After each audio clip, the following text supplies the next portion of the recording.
भाई ये comedy series मेरी all time favourite web series में से एक बन गई है विदाउट एनी डाउट। इस सीरीज का नाम है द स्टूडियो, जो कि पिछले साल आई थी। मैंने पिछले साल नहीं देखी किसी रीजन की वजह से, लेकिन अब जब मैंने इसको खत्म कर लिया ना, आई कैन टेल यू, मतलब फ्लेक्स असली में क्या होता है ना, सिनेमा को जब आप फ्लेक्स करते हो, सेथ रोगन ने वो फ्लेक्स किया है भाई। इतनी सारी बातें की जा सकती है सिर्फ इस सीरीज की तारीफ करते हुए कि उसकी कोई लिमिट नहीं होगी। सीरीज के अंदर दिखाया गया है कि हॉलीवुड का एक प्रोडक्शन स्टूडियो है जिसका नाम है कॉन्टिनेंटल स्टूडियोज। वो अलग अलग मूवीज प्रोड्यूस करता है। वो स्टूडियो का जो हेड है उसका नाम है मैट रेमनिक, प्लेड बाय सेथ रोगन। एंड सेथ रोगन ने मेजॉरिटी ऑफ एपिसोड्स खुद लिखे हुए हैं, मेजॉरिटी ऑफ एपिसोड्स खुद डायरेक्ट किए हुए हैं, शायद सारे किए हैं। लेकिन कहना पड़ेगा कि द स्टूडियो के अंदर जो मैंने देखा है ना, जो एक्सपीरियंस किया है, ऐसी चीज मैंने आज तक नहीं देखी यार। एक प्रोडक्शन स्टूडियो के हेड के पास कैसी कैसी डेली लाइफ प्रॉब्लम्स होती हैं व्हाइल प्रोड्यूसिंग अ मूवी, उसी के अराउंड ये पूरी सीरीज रिवॉल्व करती है।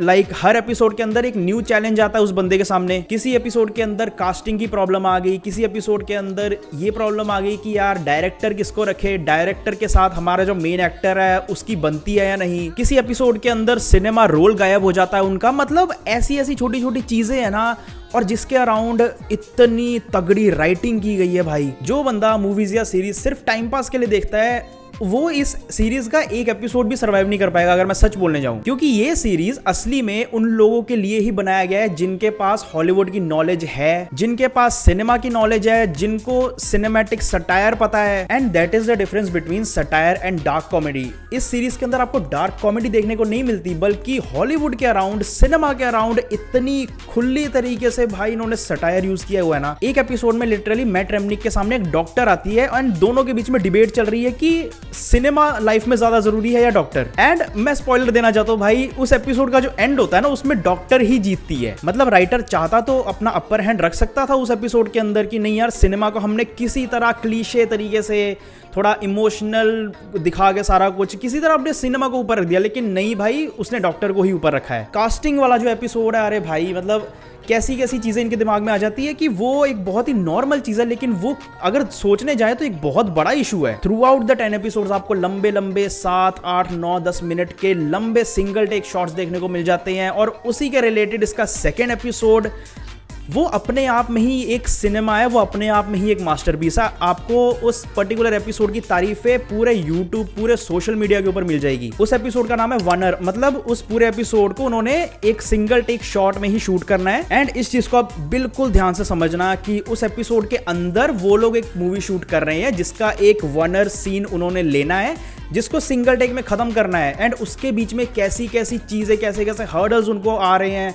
कभी कोई सीन के बीच में कुछ गलत बोल देता है, कभी कुछ कोई बंदा बीच में से घुस जाता है सीन के, तो ऐसी ऐसी चीजें हैं। लेकिन जब हमें ये चीज दिखाई जा रही है कि वो लोग शूट कर रहे हैं एक सिंगल टेक एपिसोड, हमें खुद वो पूरा एपिसोड एक सिंगल टेक शॉट में दिखाया जाता है भाई। मतलब इसको मैं कैसे समझाऊं आपको कि हमें एक सिंगल टेक शॉट दिखाया गया है और उसके अंदर जो वो फिल्म शूट कर रहे हैं वो भी एक सिंगल टेक शॉट ही है जिसके अंदर गलतियां हो रही है। एंड जब हमने वो एपिसोड देखा, जो अंदर शूटिंग हो रही है वो वाली नहीं, जो हमें दिखाया जा रहा है सेकंड एपिसोड, उस सेकंड एपिसोड को भी उन्होंने तो सिंगल टेक में करना था ना पूरा शूट, लेकिन उन्होंने जानबूझ के एक कट डाला है वहां पे जो कि नोटिस हो रहा है बिल्कुल हल्के तरीके से। एंड वहां पे उन्होंने डायरेक्ट सटायर यूज किया है कि यार लोग जितना भी बोलते रहे कि हमने वन टेक में शूट किया है, 1-1 घंटे लंबे एपिसोड, वहां पे कट्स होते हैं। एंड वो जानबूझ के उन्होंने वो कट डाला है ताकि हमें बिल्कुल हल्के तरीके से वो चीज नोटिस हो। मतलब अभी भी काफी लोगों के सिर के ऊपर से जा रही होगी चीज, लेकिन जब वो चीज आप एक्सपीरियंस करते हो ना उस एपिसोड के अंदर, it is one of the greatest cinematic episodes of all time. इस चीज को छोड़ दो भाई, इसको एक्सप्लेन करना बहुत कॉम्प्लिकेटेड है, बट आपको एक चीज तो पता होगी कि 7-8 मिनट का अगर हम एक सिंगल शॉट ले रहे हैं तो उसके अंदर एक्टिंग कितनी ज्यादा जरूरी है कि आप डायलॉग्स ना भूलो, आपके एक्सप्रेशन सही रहे। एंड एक एक्टर ने जो परफॉर्मेंस दी है भाई, स्पेशली भाई हमारे ब्रेकिंग बैड के वॉल्टर वाइट यानी ब्रायन क्रैंस्टन, वो भी है इस सीरीज के अंदर। वो 3 एपिसोड में आते हैं। एक तो पहला एपिसोड जिसके अंदर बहुत तगड़ी परफॉर्मेंस है, एंड आखिरी के 2 एपिसोड में ब्रायन क्रैंस्टन ने जो वो किया है ना भाई, आप हंस हंस के पागल हो जाने वाले हो। एक दो एपिसोड शायद आपको उतना ज्यादा हंसाए ना, लेकिन still they are so perfect. मैं अभी भी प्रोसेस नहीं कर पा रहा कि वो दूसरा एपिसोड इन्होंने कैसे शूट किया है भाई। अगर आप सिर्फ सिनेमा अपने एंटरटेनमेंट या टाइम पास के लिए देखते हो, इस सीरीज को मत देखना, क्योंकि ये आपको पसंद नहीं आने वाली। ये मैं सीधा सीधा बोल रहा हूँ। लेकिन अगर आप जेन्युइनली जानना चाहते हो कि डायरेक्टर का पॉइंट ऑफ व्यू क्या होता है, एक्टर्स को कैसे चलाया जाता है एक सीन के अंदर, द स्टूडियो आप एक बार देखो, आपका दिमाग खराब हो जाएगा। मैं बहुत सारी बातें कर सकता हूँ, लेकिन बस इतना ही था। शायद मैंने आपको कन्विंस कर दिया द स्टूडियो देखने के लिए।